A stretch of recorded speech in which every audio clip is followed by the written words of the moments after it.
السلام علیکم ورحمۃ اللہ وبرکاتہ۔ عزیز طلباء و طالبات، یقیناً آپ صحت و خیریت کے ساتھ ہوں گے۔ تو سورۃ الاحزاب ہماری مکمل ہو چکی تھی۔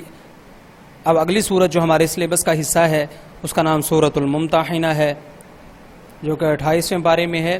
یہ مدنی سورت ہے، اس کے 2 رکوع ہیں اور اس کی 13 آیات ہیں۔ اس سورت کا شان نزول کیا ہے، یعنی اس کس موقع پر کس وجہ سے نازل ہوئی؟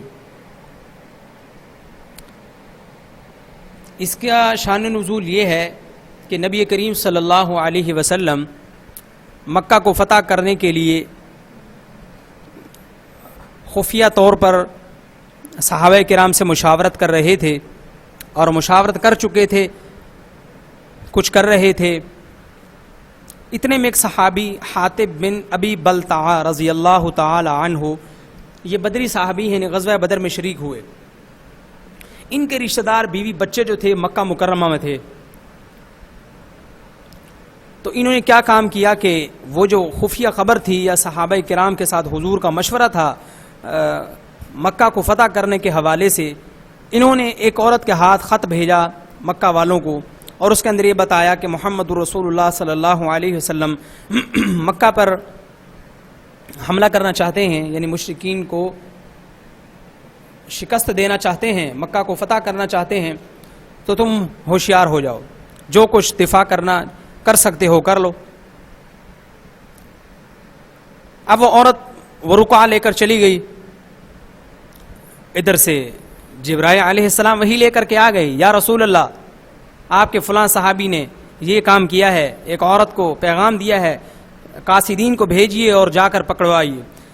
تو حضور صلی اللہ علیہ وسلم نے حضرت علی رضی اللہ تعالی عنہ اور 1-2 صحابہ کو اور بھیجا کہ جاؤ اس عورت کو پکڑو، اور وہاں سے اسے جو اس کے پاس رکع اور چٹھی ہے وہ اسے لے کر کے آؤ، جو اس کے پاس راز ہے۔ تو بالآخر مفصل واقعہ ہے، ہوا یہ کہ وہ رکع جو ہے صحابہ کرام لے آئے، حضرت علی رضی اللہ تعالی عنہ اور جو 7 صحابی تھے۔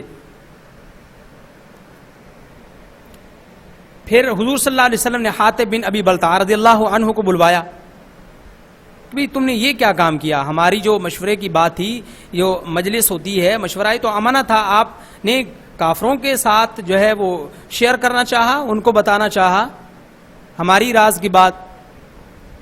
تو حضرت ابی بلتعہ رضی اللہ حاطب بن ابی بلتعہ رضی اللہ عنہ نے جواب دیا، یا رسول اللہ ہم نے آپ کا کلمہ پڑھا ہے، ہم آپ پر ایمان لائے ہیں، مجھے 100% یقین ہے کہ جب آپ مکہ کو فتح کرنے کے ارادے سے یہاں سے چلیں گے ہم آپ کے ساتھ ہوں گے، دنیا کی کوئی طاقت، پوری دنیا کی طاقتیں مل جائیں وہ آپ کو شکست نہیں دے سکتی، کیونکہ آپ برحق نبی ہیں، اللہ کی مدد آپ کے ساتھ ہے۔ تو میں نے یہ خط صرف اس لیے لکھا تھا تاکہ میں ان کو یہ بات بتا دوں گا، میرے یہ بات بتانے کی وجہ سے کفار نہ تو ہمیں شکست دے سکتے ہیں اور نہ ہم اسلام اور مسلمان کو مغلوب کر سکتے ہیں۔ تو میرے بتانے کا مقصد یہ تھا تاکہ میری بیوی بچے وہاں پر محفوظ ہو جائیں۔ تو باقی یہ ہے کہ میں نے اس لیے نہیں بتایا کہ وہ ہمیں شکست دیں، کیونکہ یا رسول اللہ کی مدد ہمارے ساتھ ہے، آپ سچے نبی ہیں، ہمارا دین سچا ہے، یہ کبھی ہو ہی نہیں سکتا کہ ہمیں شکست ہو جائے۔ تو میرا صرف بتانے کا مقصد صرف اتنا تھا، مسلمان کو یا اسلام کو نقصان پہنچانا نہیں تھا، مسلمانوں کو یا اسلام کو، بلکہ اپنے گھر والوں کے ساتھ تھوڑی ہمدردی مقصود تھی۔ تو اس وقت اس موقع پر اللہ تعالیٰ نے یہ آیات نازل فرمائیں۔ تو اللہ تعالیٰ نے بڑی خوبصورت بات فرمائی ہے ایمان والوں کو، یہ صرف حکم حضرت حاطب بن ابی بلتعہ کے ساتھ خاص نہیں ہے، بلکہ یہ قیامت تک آنے والے تمام مسلمانوں کے لیے ہے کہ کبھی بھی اپنی ذاتی مفادات نکالنے کے لیے، اپنے آپ کی عزت بچانے کے لیے یا اپنی جان بچانے کے لیے کبھی کافروں کے ہم نوا نہ بن جانا، کافروں کے ساتھ دوستیاں نہ لگانا۔ باقاعدہ سورت 6 پارے کے اندر اللہ تعالیٰ نے منع فرمایا ہے، یا ایھا الذین آمنوا لا تتخذوا اليہود والنصارى اولیاء، اے ایمان والو کبھی یہودیوں اور عیسائیوں سے دوستیاں نہ لگانا، مشرکین سے دوستیاں نہ لگانا۔ جو بندہ یہودیوں سے دوستی لگائے گا، عیسائیوں سے دوستی لگائے گا، جو بندہ مشرکوں سے دوستی لگائے گا، اسلام کو پس پشت ڈالے گا، تو یاد رکھنا اس کا انجام یہودیوں، عیسائیوں اور مشرکین کے ساتھ ہوگا۔ یہ 6 پارے کے اندر آیت ہے۔ جب تیسرا پاؤ ختم ہوتا ہے تو اس کا آخری رکوع ہے۔ تو دیکھیے ہم سبق کی طرف بڑھتے ہیں. اعوذ باللہ من الشیطان الرجیم. بسم اللہ الرحمن الرحیم. یا ایھا الذین آمنوا لا تتخذوا عدوی وعدوکم اولیاء تلقون الیہم بالمودۃ وقد کفروا بما جاءکم من الحق یخرجون الرسول وإیاکم ان تؤمنوا باللہ ربکم ان کنتم خرجتم جہادا فی سبیلی وابتغاء مرضاتی تسرون الیہم بالمودۃ وانا اعلم بما اخفیتم وما اعلنتم ومن یفعلہ منکم فقد ضل سواء السبیل. اب اس کو صحیح طرح سمجھنے کے لیے میں آپ کو ایک طریقہ بتاتا ہوں کہ ان الفاظ کو کیسے جوڑنا ہے یہاں پر تاکہ مفہوم آپ کو صحیح طرح سمجھ آ سکے. دیکھیے یہ یا ایھا الذین آمنوا ہے, اس کے ساتھ ہم نے اٹیچ کرنا ہے اس حصے کو, ان کنتم خرجتم جہادا فی سبیلی وابتغاء مرضاتی. آپ کو سمجھ آ گئی ہے بچوں کہ ان کنتم خرجتم جہادا فی سبیلی وابتغاء مرضاتی کو ہم نے یہ اس کو متصل کرنا ہے یا ایھا الذین آمنوا کے ساتھ, یعنی اس کا ترجمہ ہم نے پہلے کرنا ہے یا ایھا الذین آمنوا کے ساتھ, اور لا تتخذوا جو حصہ ہے اس کا ترجمہ بعد میں کریں گے. تو دیکھیے یا ایھا الذین آمنوا, اے ایمان والو. اس ترجمے کو سمجھنے سے پہلے یہ بات آپ اپنے ذہن میں بٹھا لیں کہ یہ واقعہ کب کا ہے, جب آپ صلی اللہ علیہ وسلم صحابہ سے مشاورت کر کے مکہ والے مشرکین کے خلاف جہاد کرنا چاہتے تھے تاکہ ایمان والے اللہ کی دین کی سربلندی کے لیے جہاد کریں اور اللہ کو راضی کر سکیں, اللہ کی رضا کو حاصل کر سکیں اور کفار کو شکست دے سکیں. تو اللہ تعالیٰ فرماتے ہیں یا ایھا الذین آمنوا, اے ایمان والو, ان کنتم خرجتم جہادا فی سبیلی وابتغاء مرضاتی, اگر تم نکلے ہو جہادن جہاد کرنے کے لیے فی سبیلی میرے راستے میں, یعنی اگر تم جہاد فی سبیل اللہ کرنے نکلے ہو, وابتغاء مرضاتی اور میری رضا کو تلاش کرنے کے لیے نکلے ہو, یعنی تم مدینہ سے جو مکہ کی طرف بڑھ رہے ہو, بڑھنا چاہتے ہو, مکہ کو فتح کرنا چاہتے ہو, اگر تمہارا مقصد ہے کہ ہم اللہ کی رضا کے لیے جہاد کریں اور اللہ کی رضا کو حاصل کر لیں, اگر تم اس لیے اپنے گھروں سے نکلنا چاہتے ہو, مدینے سے نکلنا چاہتے ہو, تو پھر لا تتخذوا نہ بناؤ تم عدوی میرے دشمنوں کو, وعدوکم اور اپنے دشمنوں کو, اولیاء دوست. یعنی اگر تم مکہ کو فتح میری رضا کے لیے کرنا چاہتے ہو, اسلام کی سربلندی کے لیے فتح کرنا چاہتے ہو, جہاد فی سبیل اللہ اللہ کی رضا کے لیے کرنا چاہتے ہو, تو پھر تم میرے دشمنوں کو اور اپنے دشمنوں کو دوست نہ بناؤ. تلقون الیہم بالمودۃ, تلقون تم بھیجتے ہو ان کی طرف محبت کے پیغام, دوستی کے پیغام.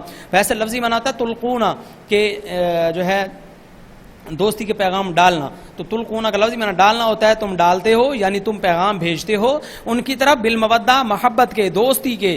وقد کفروا, اللہ تعالیٰ فرماتے ہیں تمہارا حال تو یہ ہے کہ تم ان کو دوستی کے پیغام بھیجتے ہو, اور ان کا حال کیا ہے, وقد کفروا, یہ واو حالیہ ہے, حالانکہ کفروا انہوں نے کفر کیا ہے, انکار کیا ہے, بما جاءکم من الحق. اچھا بچوں یہ بھی یاد رکھیں, یہ جو حق ہے نا, لفظ حق, یہ تفسیر ہے اس لفظ ما کی, اس حرف ما کی تفسیر حق ہے. یعنی اصل میں یہ یوں سمجھ لیں آسانی کے لیے کہ اصل میں لفظ ہے بالحق, یہ ما جو ہے یہ ما کا بیان ہے لفظ حق, یعنی یہ ما کی تفسیر کر رہا ہے لفظ حق, معنی بن جائے گا حالانکہ انہوں نے انکار کیا ہے اس حق کا. یعنی آپ لفظ حق کا ترجمہ اس لفظ ما کے ساتھ ہی کر لیں, اس حق کا انہوں نے انکار کیا, جاءکم جو تمہارے پاس آ چکا ہے, جو دین حق تمہارے پاس آ چکا ہے وہ تو اس کا انکار کرتے ہیں, تم ان کو دوستی کے پیغام بھیجتے ہو. اچھا دوسری بات یہ, یخرجون الرسول وإیاکم, انہوں نے صرف انکار نہیں کیا, چلو انکار کر دیتے کہ ہم اللہ کو کے رسول کو نہیں مانتے, دین اسلام کو نہیں مانتے, پھر بھی بات کہیں تک سمجھ آتی تھی. انہوں نے تو اس سے بھی آگے قدم اٹھایا, یخرجون وہ نکال دیتے ہیں رسول کو, نکالتے ہیں رسول اللہ کو, وإیاکم اور تمہیں بھی, یعنی انہوں نے مکہ سے تمہیں نکال دیا, ہجرت کرنے پر مجبور کر دیا, پہلے تم نے حبشہ کی طرف ہجرت کی, پھر مدینے کی طرف کی. ان تؤمنوا, اچھا تمہارا قصور کیا تھا, ان اس بات پر تؤمنوا باللہ کہ تم ایمان لے آئے اللہ پر, وہ اللہ ربکم جو تمہارا پروردگار ہے, جو تمہارا پالنہار ہے. تم اپنے رب کا کہنا مان لیا, تم اپنے رب پر ایمان لے آئے, اس وجہ سے انہوں نے تمہیں جلا وطن کر دیا, تمہارے دین کا انکار کر دیا. وہ تو اس قدر ظلم کرتے ہیں اور تم اس کے باوجود ان کے دوستی کے پیغام بھیجتے ہو. تو اللہ فرماتے ہیں ایسا نہ کرو, تم تسرون الیہم بالمودۃ, پھر کرتے کیا ہو, تسرون تم چوری چھپے بھیجتے ہو ان کی طرف محبت کے پیغام, دوستی کے پیغام, یعنی تم پوشیدہ طور پر ان کو دوستی کے پیغام بھیجتے ہو تاکہ کسی کو پتہ نہ چلے. اللہ تعالیٰ فرماتے ہیں وَأَنَا أَعْلَمُ بِمَا أَخْفَيْتُمْ وَمَا أَعْلَنْتُمْ, تم لوگوں سے تو بات چھپا سکتے ہو، بھلا اللہ سے بھی چھپا سکتے ہو. وَأَنَا أَعْلَمُ، اور میں تو خوب جانتا ہوں، مَا أَخْفَيْتُمْ، جو تم چھپاتے ہو، وَمَا أَعْلَنْتُمْ، اور جو تم ظاہر کرتے ہو. یعنی جو تم چھپا کر کوئی کام کرتے ہو میں وہ بھی جانتا ہوں، اور جو تم حلل اعلان کرتے ہو، أَعْلَنْتُمْ کا معنی وہ بھی میں جانتا ہوں. وَمَن يَفْعَلْهُ مِنْكُمْ، اللہ تعالیٰ فرماتے ہیں اچھا اب تو جو ہو گیا سو ہو گیا. وَمَن يَفْعَلْهُ مِنْكُمْ، اور جو شخص بھی کرے گا یہ کام، ہو کا معنی یہ کام تم میں سے کرے گا، منکم تم میں سے، یعنی آئندہ اگر کوئی شخص تم میں سے کام کرے گا، فقط غل سواء السبیل، تو وہ بھٹک گیا سیدھے راستے سے، تو سیدھے راستے سے گمراہ ہو گیا. آئندہ تم نے کبھی یہ کام نہ کرنا. چنانچہ پھر صحابہ کرام نے آئندہ کوئی اس طرح کا کام نہیں کیا. تو یہ بات اللہ تعالیٰ نے ایمان والوں کو سمجھا دی. آگے اللہ تعالیٰ فرماتے ہیں کہ دیکھو تم ان کو دوستی کے پیغام بھیجتے ہو، حالانکہ تمہاری ان کے ساتھ دشمنی ہے، انہوں نے تمہارے ساتھ ظلم کیا، حالانکہ تمہارا قصور کوئی نہیں ہے، قصور ان کا ہے، بغیر قصور کے تمہارے ساتھ انہیں ظلم کیا ہے. اچھا تم ان کو دوستی کا پیغام بھیجتے ہو، اگر ان کو تمہارے اوپر کوئی اختیار مل جائے تو یہ تمہارے ساتھ کیا کریں گے؟ اللہ تعالیٰ اس بات کو بیان کر رہے ہیں. ان یثقفوکم، اگر یہ تم پر قدرت پالیں، یعنی اگر ان کا تم پر بس چلے، یکونوا لکم اعداء، تو ہو جائیں گے تمہارے دشمن، ویبسطوا الیکم، اور کھول دیں گے الیکم تم پر، ایدیہم اپنے ہاتھ اور اپنی زبانیں، یعنی کہ اپنی زبان اور ہاتھ دونوں سے تمہیں تکلیف دیں گے. زبان کے ذریعے تم پر الزام لگائیں گے، لڑوانے کی کوشش کریں گے، طرح طرح کے جملے کسیں گے، دین کا مذاق اڑائیں گے، تمہارا مذاق اڑائیں گے، رسول اللہ کا مذاق اڑائیں گے، اور ہاتھ کے ذریعے تلوار چلائیں گے یا کوئی اور سازش رچیں گے.